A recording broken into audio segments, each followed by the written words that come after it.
My name is Zainab Saleh.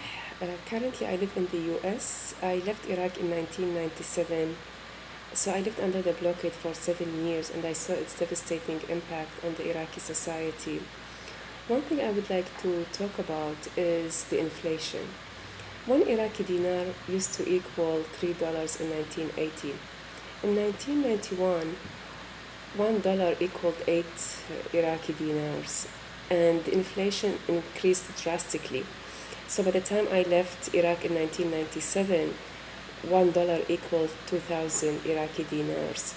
So practically, if someone had 15,000 Iraqi dinars in the bank in 1980, that meant that person had $45,000 in the bank.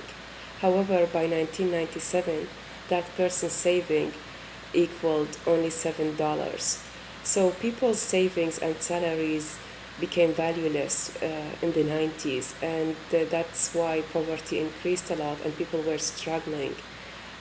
And one other thing that people don't realize about the sanctions in Iraq is that it took place um, after the before and after a devastating war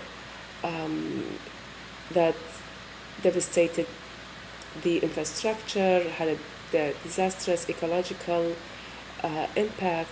So the blockade made things much more worse for people and made daily life very hard for people.